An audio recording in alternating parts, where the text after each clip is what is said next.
Hey friends, do I have a great show for you today? I know I say that every time, but I really mean it. It's just absolutely amazing. And I've got a twofer. Two for the price of one. I got two great guests on the show today. Gonna be so cool. And I'm just gonna get right into it. I'll introduce the guests in a minute. We're gonna talk about some stuff Sinai related and some of the construction that's going on over there. The Saudis, they got this big megacity plan, Neom. And man, we just wonder what all that's going to do to some of these holy sites. So here we go.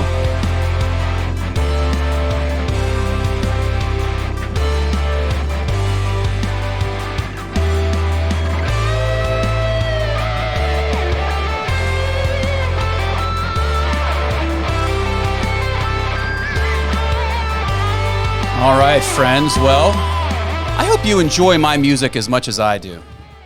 It's just absolutely fantastic, I think. A lot of times I have a guest in the studio sitting here, and like I do today, and I see air guitar going on, and nothing makes me happier than that. Nothing makes me happier than a good air guitar. But that's not what I came to talk to you about today. Today I came to talk to you about some stuff that's going on over there in the Middle East. And before I do that, I want to tell you all about Gospel Ministries. Gospel Ministries is my own ministry that I founded and work for, and we seek to proclaim the gospel, the good news to the world. While we're doing that, we talk about interesting topics. We meet interesting people, and often we have them on here at the show. We do also financially support missionaries who are doing church planting and doing evangelism in Central America, Africa, and India. In addition, we give Bibles to new believers. We purchase them ourselves, and we support churches financially who do the same. So I want to encourage you to partner with Gospel Ministries. If you want to do that for a dollar amount of any kind this month, during the month of December, you will get this special rock from the top, the summit, the pinnacle of Mount Sinai, where I personally climbed and collected. So this is not just like a little gimmick. This isn't a little thing. I wanted you to be able to share in the stuff that I do. And so I thought this was a fun way to encourage you to give. For a gift of any amount, I will send this to you, along with a little jar of sand. Now, this jar contains sand from both sides of the site of the Red Sea crossing, Nuweiba, Egypt, and from the adjacent beach in Saudi Arabia. So you get all of that in this nice little gift pouch, and again, that is for right there. See, fits in there nice and cute. For a dollar amount of any kind. You just go to PastorAJ.com, click Partner with Pastor AJ, and it's all tax deductible and official and stuff like that. You'll get a follow-up email thanking you for what you do. And speaking of which, one of our partners is actually with us in studio today, the one and only Nathan Bibb. Nathan, we are so excited to have you here today, man. You want to wave at the crowd? Happy to be here, guys, and yeah, thank you, everybody. Oh, yeah, of course, man. Yeah, we appreciate you, brother. Appreciate everything you do for Gospel Ministry. Tell everybody about your what you do. You want to give a little plug for your business, man? Sure. Our company, we're just a small little family-owned real estate investment company in the middle of Poland, Ohio. The company's called Hometown Fixer Upper. We just buy and sell houses. We flipped maybe 50 houses last year. You flipped 50 houses? Yeah. What does that mean? You get underneath them and flip them over, or what? We buy them, we fix them up, we make them pretty, and we sell them to somebody else. Nice. So that's the long and short of it. But it's just a small little fun company. Man. That's it. Hometown Fixer Upper. Hometown Fixer Upper, and also a partner of Gospel Ministries. We also have with us today, Logan, I'm going to completely butcher your last name, and I sincerely, from the bottom of my heart, apologize, but this is Logan. You say your last name, because I don't want to be embarrassed, my friend. No worries, brother. My name is Logan Kiesewetter. Kiesewetter. Kiesewetter. Yep. Right. Thank you so much for having me. No problem, man. Thank you for being on the show here. You can't hear it, but we just gave you some applause from the studio audience that we don't have, but we just like to make people feel good. That's what this show is all about. So appreciate you coming on, man. So Logan, we're here today to talk, Saudi Arabia, some of the construction that's going on there. I saw it firsthand. I was just over there about a month and a half ago and driving through it and seeing how they're paving roads going all the way to the Split Rock and Sinai and some of these different locations and the altar of the golden calf. And wondering what that's going to do. But you also have a cool story, and we got to know each other through Ryan. Is it Morrow or Moreau? How do you say his last name? I feel like I've said it wrong. Morrow. Yep, That's how I've always said it, but I've heard other people say Moreau, and so I was like, maybe I'm saying it wrong. But yeah, so I mean, we had Ryan on the show, and you were kind of like his agent or something. You know, you were helping him, and that was kind of how I met you, man. But we talked on the phone. I thought you seemed like a really cool guy. And I thought, man, I've got to have this Logan dude on the show. I got to hear his story. And you're working now currently with Tim Mahoney, right? Yes, yeah. So I'm one of the editors recently, very recently, towards the end of July. Tim was kind enough to bring me on the Patterns of Evidence team. Yeah. So I'm now working on his staff as one of his editors. And prior to that, though, I was working for and with Ryan Morrow, and was one of these people that Tim has dubbed in his films the Exodus Explorers, these independent researchers that I saw that. Yeah, I saw. I was watching the new. I was watching the new documentary, Tim's new documentary, which we'll show a video for here in a minute. But yeah, I saw it. And boom, there's Ryan on my TV screen. You know, because I was actually in Sinai when he was his documentary was premiering in theaters, and on October 17th or whatever it was, and I was actually was climbing Sinai that day. So speaking of which, when I was climbing Sinai, I just thought this was interesting. I'm actually showing the audience here a picture of us climbing Sinai and some of the people that we met up at the top. You can't often say that you met people at the top, at the pinnacle, at the summit of Sinai. You can see my son Jake there, kind of in the middle, sitting down with the cowboy hat on. But it's actually Ryan's group. We got up to the top, to the peak of Sinai, and there was some people up there, and we're like, holy crap, what? And so Ryan's group got up there first. They journeyed from there to Elijah's cave, which is quite a hike. I mean, we just went from there down, which was quite a hike. Ran out of water on the way down, but we made some new friends at the top of Sinai, and I got to meet Ryan in person for the first time when I came down. And then my son was like, bargaining, for some food from his tent, and I looked over. I saw Ryan and somebody else there on the tour walking him around, giving him some food, feeding him, and I thought, man, I'm such a terrible parent. I didn't feed my kid. So horrible. But yeah, so it was just really cool all in all. I mean, to get to meet him, to meet some new people up at the summit there, and great to meet you, my friend. Yeah, you're a super cool dude, and just kind of knowing you and what your passion is, and you've got a little bit of a connection over there in the Middle East as well. I think our audience is just really interested in this topic. I know I am. I've been just engrossed in it. I'm in Nathan's office the other day talking to him, and all of a sudden it's like he's telling me about Neom, and he's like, "Have you ever seen Neom?" And I'm like, "Yeah." I'm like, "How do you know about it?" Well, because he's into real estate. He pulled this video up right away, and he's showing me all this, this stuff that they're planning on doing. It's incredible. It's amazing. But, getting back to kind of reeling things in a little bit here, wanted to hear just a little bit about you, about your testimony, about your story, who you are. I know that you're working for Tim now and helping him out. And so I thought I'd kind of give our people a little snapshot here of his new documentary, which is Journey to Mount Sinai, and his videos have actually made, I would say, a huge impact in my own life. Watching them. The first one that he came out with a few years ago called Patterns of Evidence: The Exodus. That kind of hooked me in, and then every one after that I've gone to see in the movie theater. And so he's just I feel like he's really. I think he's impacted a lot of people, probably more than he realizes with the work that he's doing. It's really cool. It's neat to see you working with him. And so here's the trailer for his movie that's out. It's actually been already played in the movie theater. You can't see it in the movies now. You may see the date on there, October 17th or whatnot, but you can rent it digitally. What is the name of the website, Logan? Is it patternsofevidence.com? Yeah, if you go to patternsofevidence.com, there will be a little film tab, and you can see all the different films, Journey to Mount Sinai included. Okay. And so you can get it on DVD, Blu-ray, or digital now. Okay, cool. Well, check it out. Here we go. For the last 50 years, Exodus explorers have been searching for the true location of Mount Sinai. The Bible tells us that Moses and the Israelites were led there by a pillar of fire and cloud. I'm Timothy Mahoney, an investigative filmmaker. And I'm looking for a pattern of evidence matching one of the most important events recorded in the Bible. The mountainous location where God came down to meet Moses and the Israelites. Exodus explorers are now claiming they found physical evidence for this biblical event. But there is a controversy because this evidence is not where tradition places the mountain. How will we know which is the true location? It was recorded that after the Israelites crossed the sea, they camped numerous times on their way to Mount Sinai.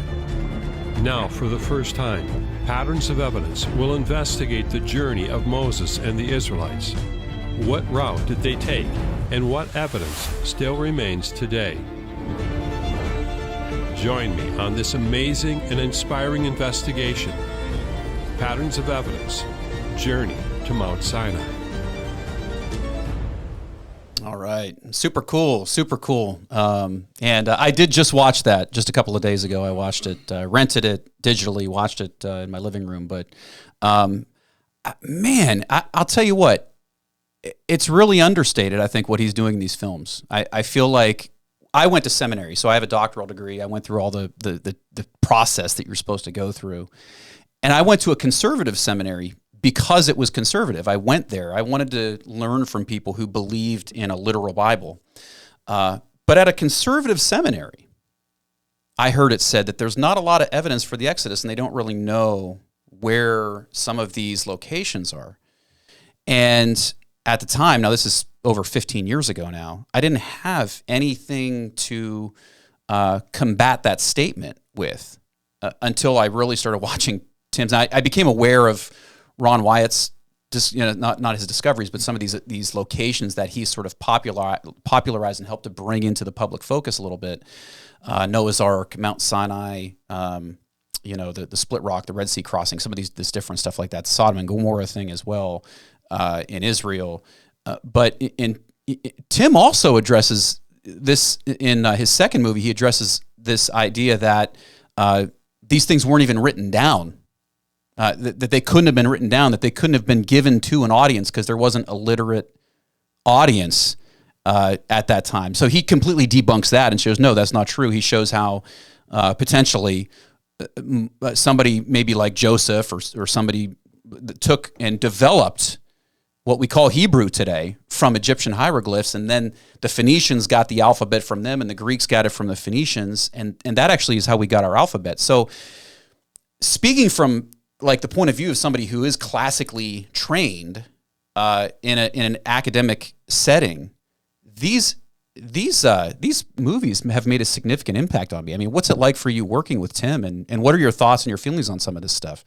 Yeah, well, for me, it's a huge gift from God, and it's a dream come true, because the Patterns of Evidence film series, to give just a little bit of a brief background, I grew up Christian.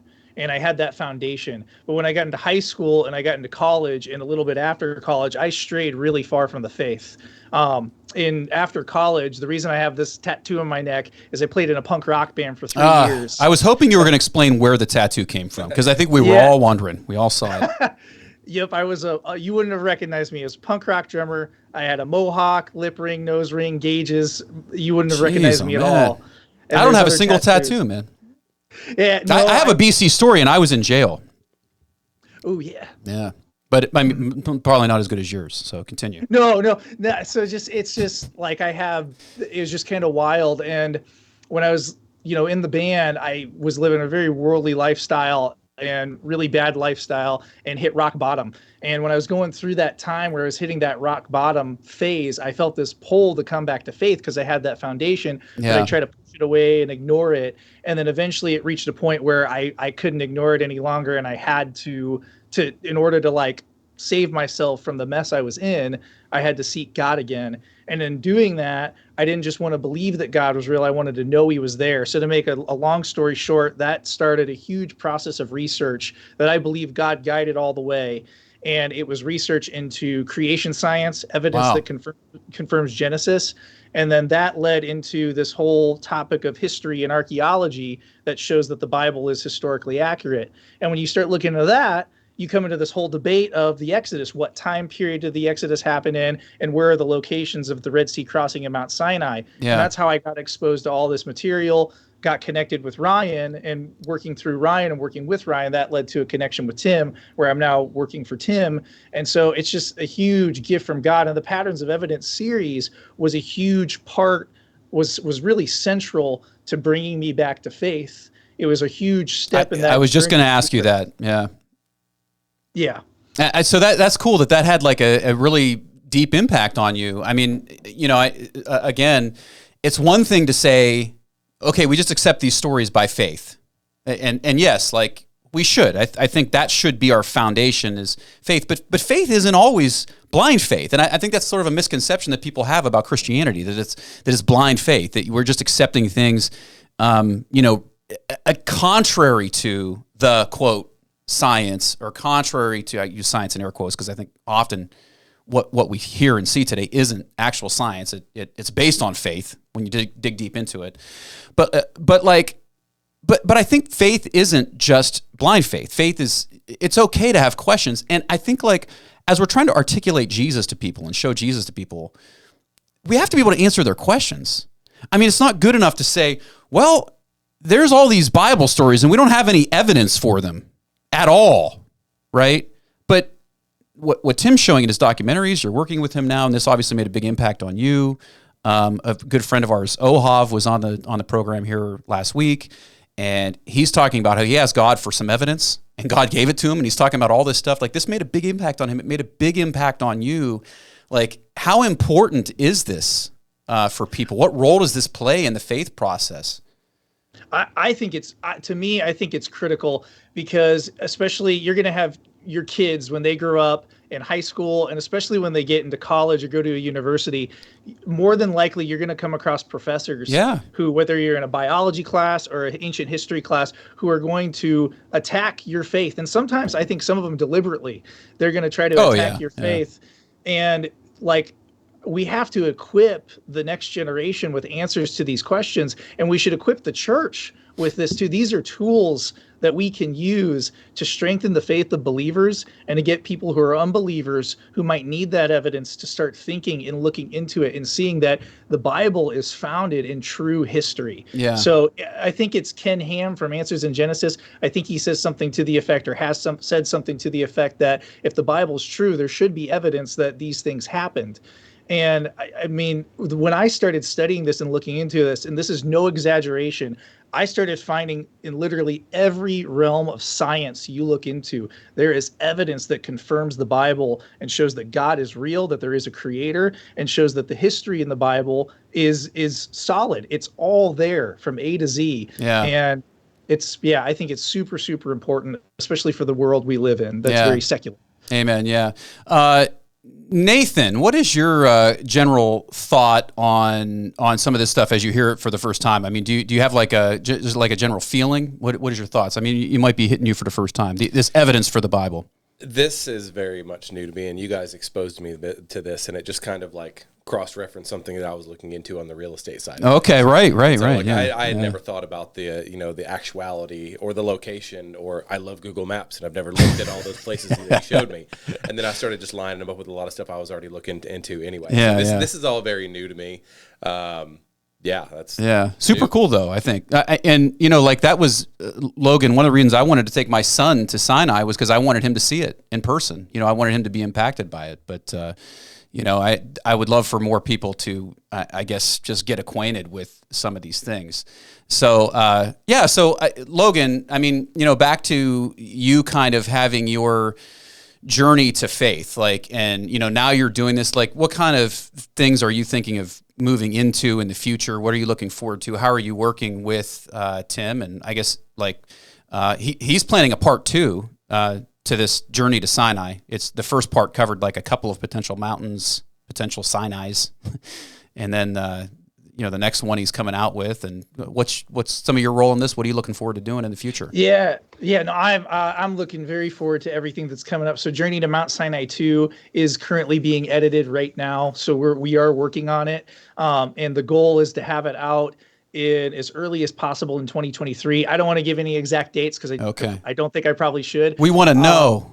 We want to know. I think I can say this. I think the goal is April of 2023. Whether that's going to be the actual, I'm not 100% sure. Yeah. And I don't want to speak for Tim on this, but I know and because this is something that the team is praying on and seeking the Lord on, but I think the plan is to likely move beyond Sinai after that. Yeah. Because there's so much evidence beyond Sinai. I mean, we're talking the conquest, the judges, the kings of Israel. I mean, so there's much more to discuss. Yeah, I'm excited to see. Well, you know what? It's almost like he's sort of moving from started off in Egypt, and then the development of the language, and then the Red Sea crossing, and then Sinai itself, and now he's tracing the path of the Israelites.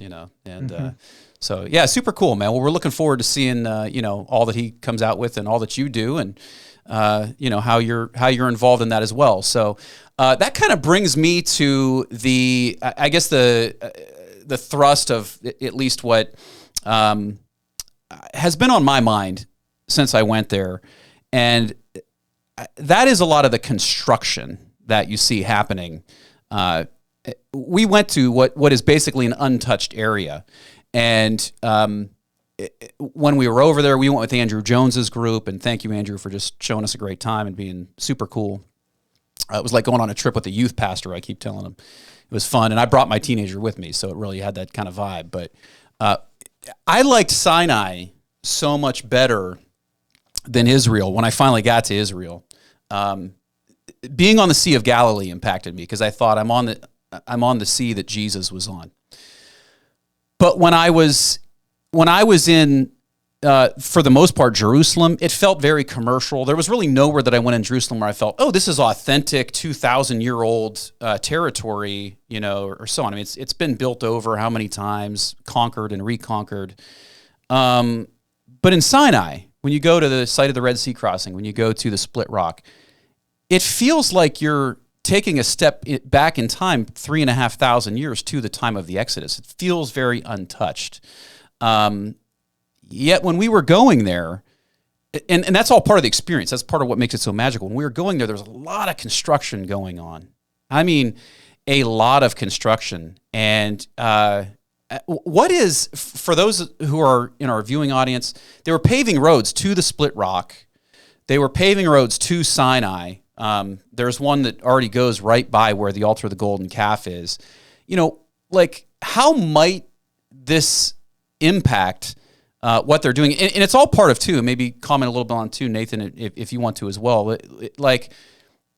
Basically, the Saudis are building a megacity in this corner,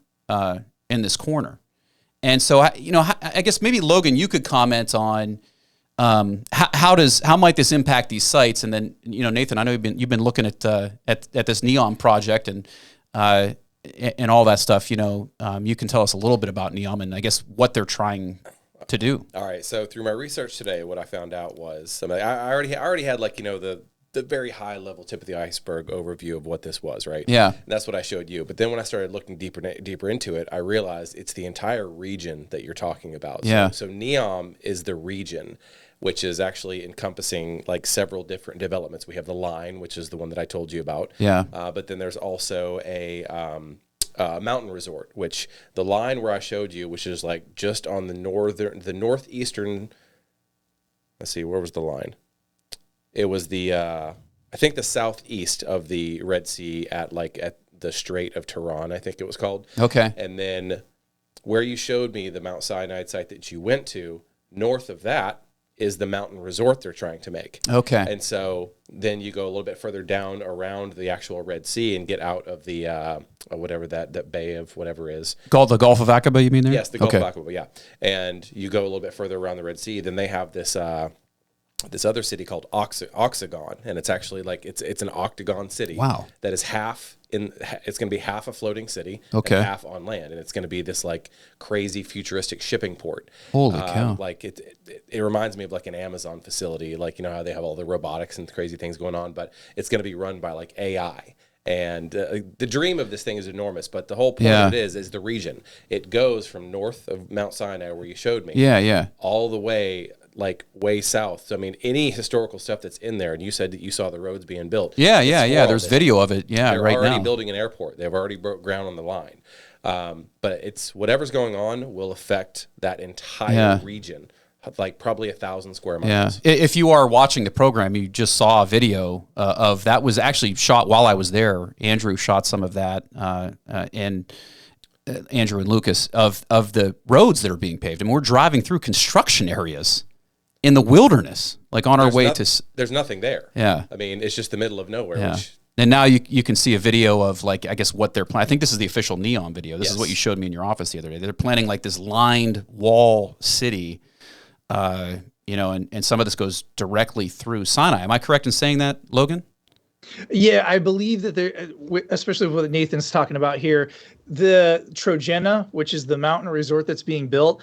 If I'm not mistaken, I believe part of Trojena is actually going to be on the Jebel El Lawz range. Okay. Which Jebel Makla is the peak that we're talking about as being Sinai, but it's on the Lawz range. So part of Trojena is going to be on the same mountain range that Mount Sinai, Jebel Makla is located. And then the whole region here, there's got to be so many historical artifacts that have yet to be found there. And with all this construction going in, I think that's where some of the concern is, or a lot of the concern is. Yeah.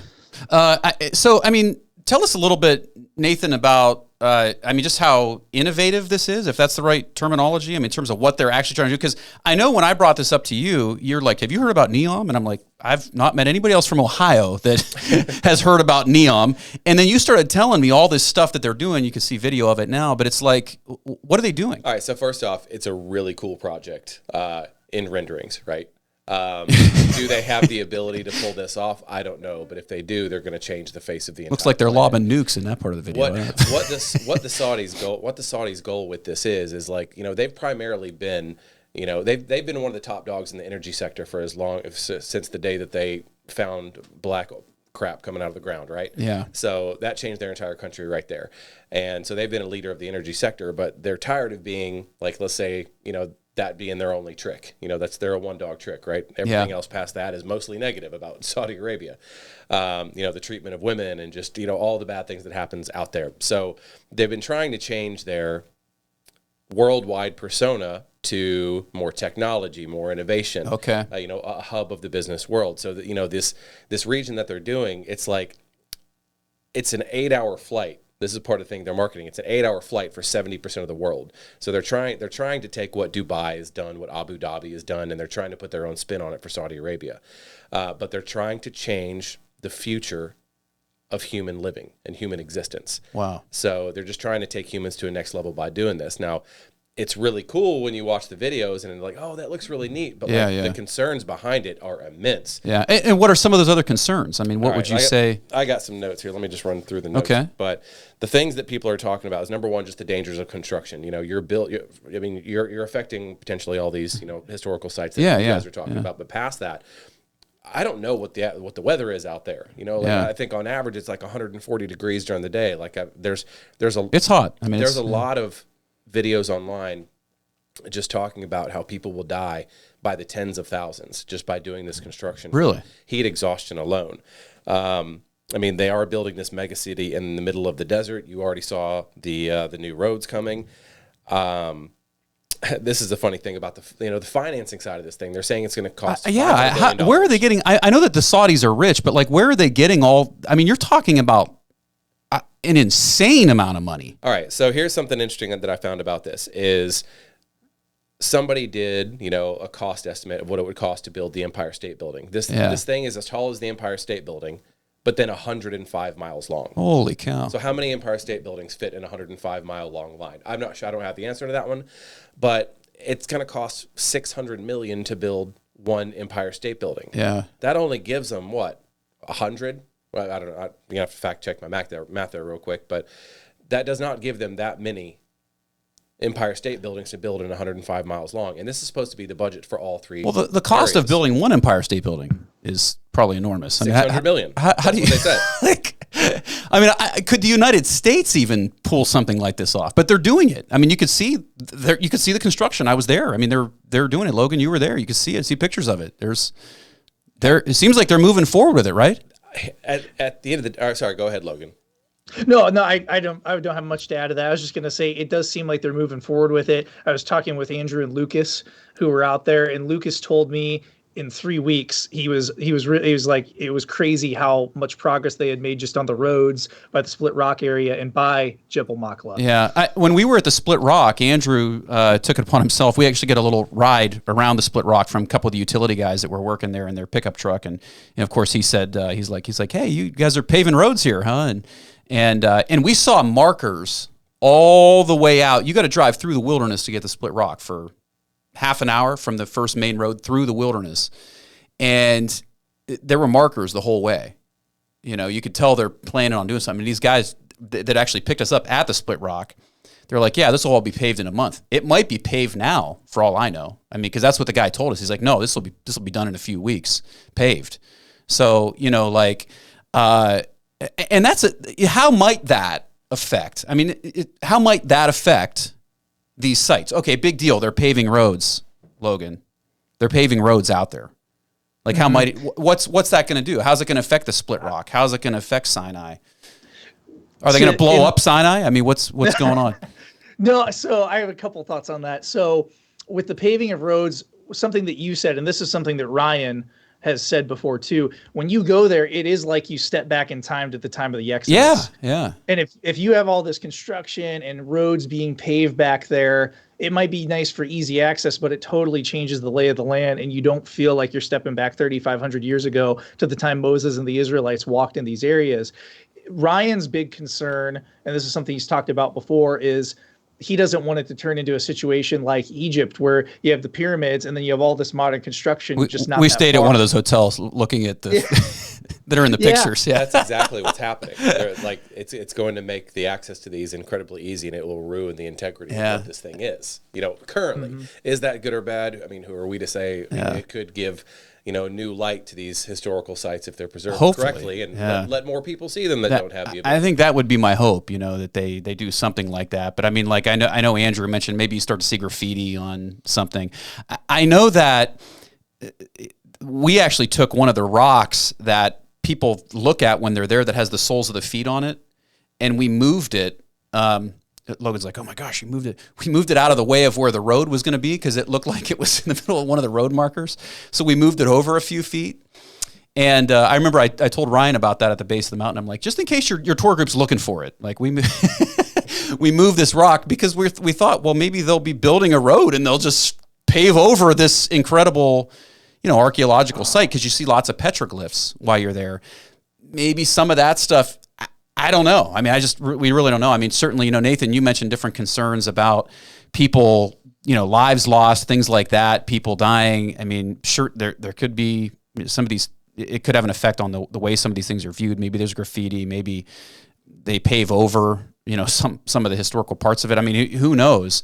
But I mean, just in general, I mean, I think it's just going to be really interesting to see how some of this stuff actually shapes itself out in the coming months and years. So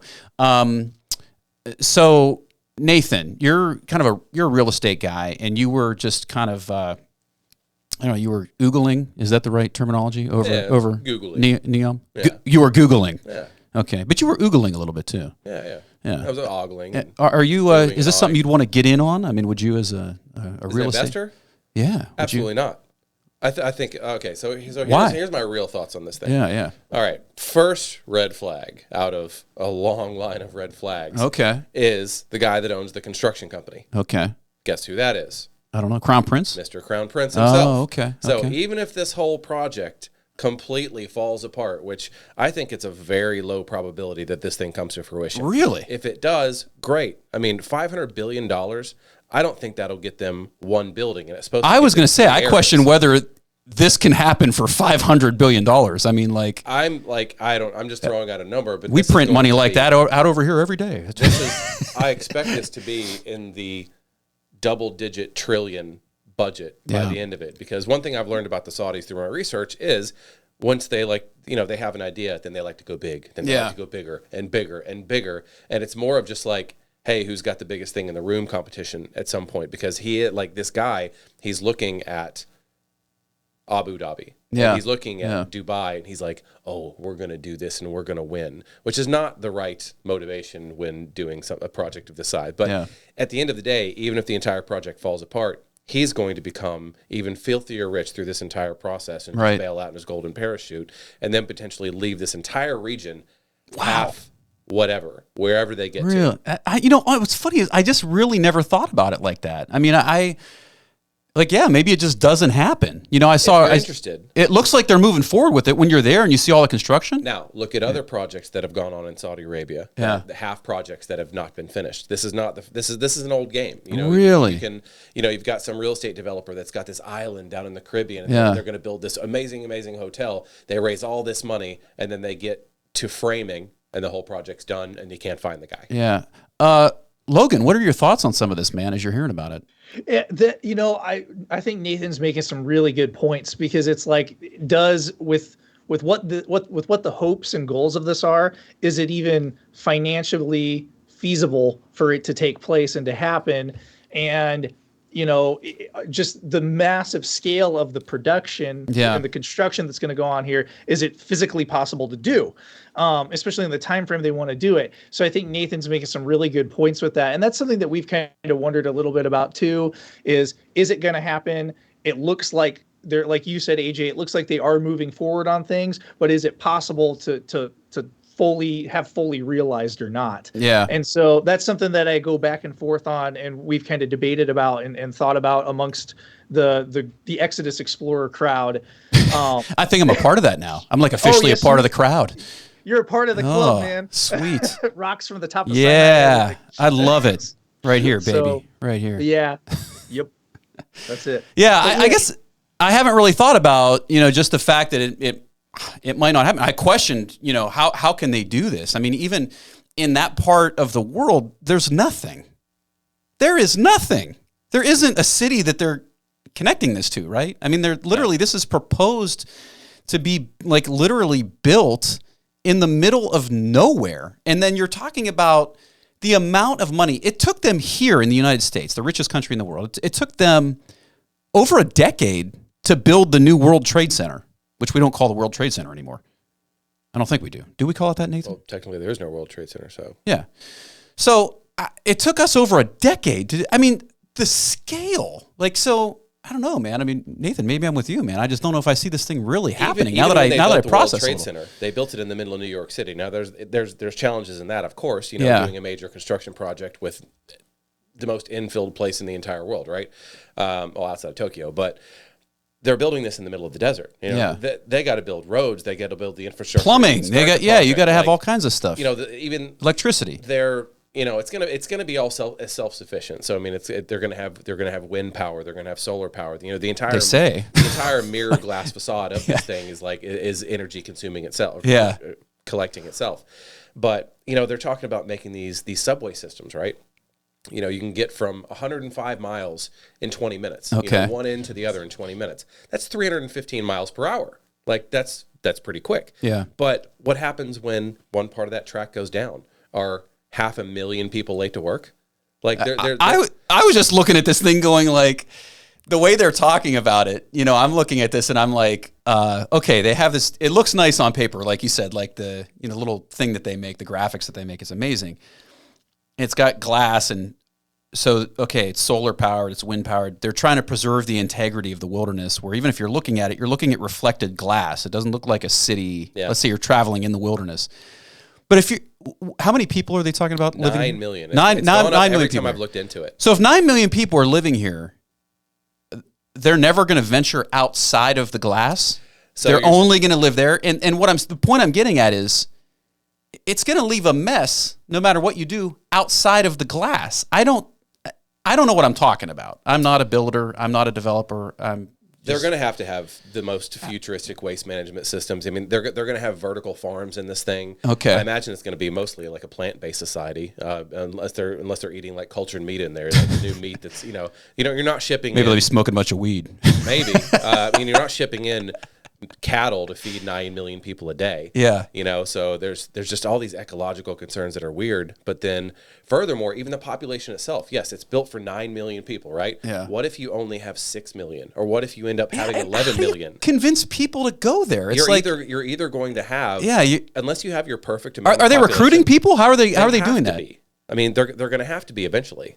Yeah. They're going to have to be offering tax incentives. But how do you do? Oh, I see tax incentives, and they want to populate it with Saudis. I'm imagining, or what's the goal I think they want it to there? be a worldwide hub. So here's the thing: it's going to be governed. It's going to be under Saudi control, but it's going to be its own government. Okay. Because it's these, it's basically 3 different large cities and 2 major airports. Yeah. So they're going to have their own laws and things because it's going to be completely different than anything else. Okay. But under Saudi control. What was the point I was getting at? I might have lost it. I probably did. Yeah, it's all good, man. It happens to me. You're getting about that age, It's always been me, the ADD. But it's a lot of it's just really fascinating. The whole thing that they're planning to do here is just amazing. Of course, the immediate concern, I think, for a lot of people, and Logan, you know where I'm coming from too, because when I first started hearing about these sites, I was watching a video, I think by Joel Richardson or somebody. It was just a short video that he'd shot on location there. I think he was either on Sinai or at Elijah's cave. I can't remember which. But he was immediately talking about praying for just the integrity of the location, that it's maintained. And I think that's kind of the bottom line. Is it's interesting to talk all this stuff about, why and how they're doing what they're planning to do. But, for us, the bottom line is and what we're telling our audience to do is really pray for the integrity of this site. I mean, there's lots of petroglyphs that may be thousands of years old. You see if you go to the altar of the golden calf, which is just at the base of Sinai there, you get this beautiful view of Sinai, which for me was like one of the most impactful things. We did that on the last day we were there, and I was just looking to check it off the list. But when I got to the altar of the golden calf and I looked up and I saw Sinai and I could see Elijah's cave, and I'm like, they could see from here. They could see the blackened peak of Sinai, clear as day. They could see God's presence on the mountain, and they're still doing all their business. They're doing what they're doing, and it was just mind-boggling to me. I would say, to be honest, that was one of the most impactful, possibly the most impactful moment I had on the whole Saudi-Egypt thing, maybe the whole trip, was the altar of the golden calf and looking up and seeing Sinai, because it gave me a window into what was going down 3,500 years ago. They're sitting there building a calf, an idol, looking up at God's presence on the mountain, maybe assuming God swallowed Moses up in the fire. I don't know, but just absolutely impactful. And we're just talking about lots of this stuff can be damaged. It can be. We're just praying for God to preserve a lot of this stuff. So, any parting thoughts, guys? I think we covered a lot of ground there. I don't know. Like after looking into this, as deep as I have at this point, I don't know if this is, how do I say, like a move against God, because just picking this region itself is strange to do this big future altering thing. Maybe that's why they chose totally, it. Hey, let's build it on this, biblically historic site to see if we can change the world, because I very much question the Saudis' motives. Well, and that's what as well, is something that a lot of people have talked about, is the fact that you have basically, if this is true, that this is Mount Sinai, it's a Jewish claim, an Israeli claim, potentially. I don't think this is the way it's going to work out. I don't know if you have any thoughts on this, Logan, but like an Israeli claim to Arab land, so to speak. Does that make any sense? Yeah, there's people who definitely believe that. There's Arab people who definitely believe that. I don't remember, maybe Ryan might have shared this with you, but when his short film Finding the Mountain of Moses was released, it was actually attacked by a couple of terrorist groups. There were groups that were linked to the Iranian regime, and there were groups that were linked to the Houthis in Yemen who attacked his film. And one of the groups, I forget which it was, said, "Oh no, we know that this is Mount Sinai, but this is a Jewish plot, an American Jewish plot to lay claim to this land." Yeah, yeah. And so it's kind of a weird mixture there. I'm not sure what the Saudi royalty their full beliefs on this are, where they stand on it. But you have locals out there who are actually proud and say that, there's traditions about Moses, who they call Musa. And so they're proud of the heritage here, and it's part of their traditions as well. But then you have people that don't like it at all. Yeah. Because they believe that very thing that we're talking about right now, and they take it to heart. And Ryan had shared, I learned from Ryan that there's a certain Islamic belief that a site, even if it's a holy site, becomes too venerated, it has to be destroyed. And there's a long history of that kind of stuff happening.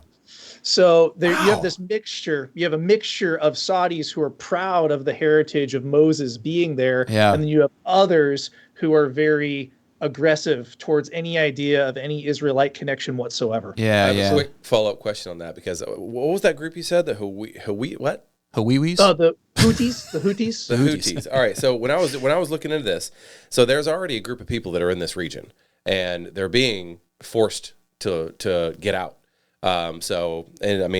On a video that I watched, they're being harassed, they're being forcefully displaced, and others have been abducted. And so I don't know, the validity of this video, but genocide was thrown out in that video. How they're trying to displace these. They were called Al-Huwatat, Huwaitat, Al-Huwatat. And they're just pushing them out. Apparently, that means is the indigenous people who are in this area, and they're being forcefully displaced. So to the point of abductions. Yeah. I don't know. Interesting. Wow. I mean, I'm sure we'd never imagine anything like that happening in the Middle East. Well, so I watched a protagonist video on this, and the guy was just like, he was kind of beating this thing apart. He's like, first off, there's a reason why cities aren't made in a line. It doesn't make sense. And he's like, and then the first time you share something about women's rights on, on social media, you'll be picked up in your helicopter to be delivered to your beheading. Right. Oh my goodness gracious. Yeah, certainly. A lot of stuff going on there with this, and I probably, honestly, a lot more we could talk about. But Logan, thank you for joining us. Nathan, thank you as well, my friend. So great to have you in studio with us. Any parting words there while you're Skyping with us from Chicago, Illinois? Chicago? Are you by Chicago or no? Just Illinois? I'm a couple hours south of Chicago, but Illinois. Okay. Yep, Illinois. Okay. I'm just grateful to be able to connect with you guys, and just thank you, AJ and Nathan, for this opportunity to get together and talk about these things. I think it's really fun and also important conversation. So thank you guys. Yeah, amen. I was in Chicago with Jake a couple years ago after our actually, I don't know if you were you in I think we were with you. We were with you at the youth camp. Oh yeah. That was the first place I met you. Yeah. I took my son to Chicago. It's not by Chicago, but I took the long way home to take my son to Chicago on the way back.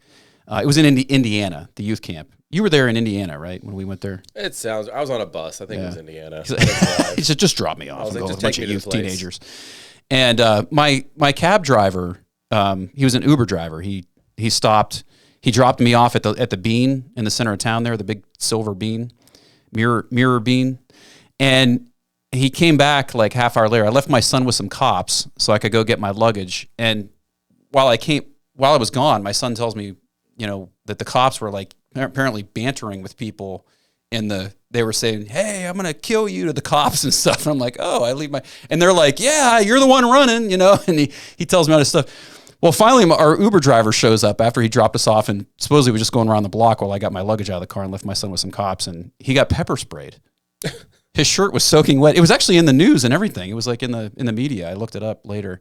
Some lady went around pepper spraying people, and he jumped out of the car, and he was like foreign, obviously. He's like, she tased me. And I'm thinking to myself, well, his shirt's soaking wet, so he must mean pepper sprayed. She pepper sprayed me. So we hear him on the phone with the police officer, on the way to the hotel. And, so we knew that it was real. And then sure enough, when I got home, it was some woman, she pepper sprayed an Uber driver, a pedicab driver, and a taxi driver or something like that, or a bus driver, because they wouldn't give her a ride.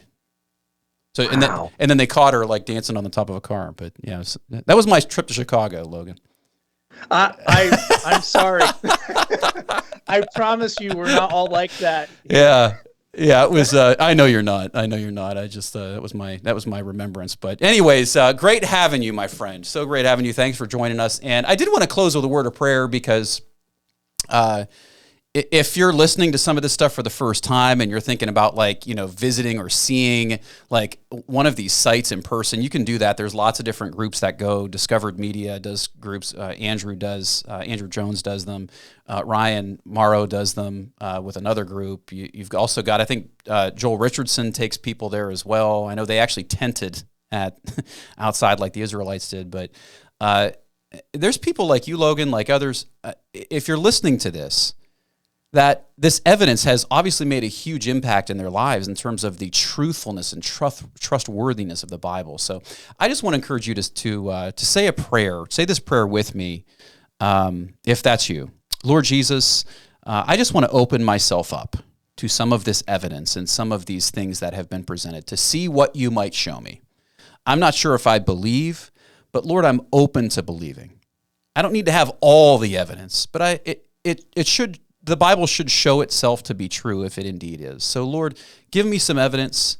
Help me to have faith.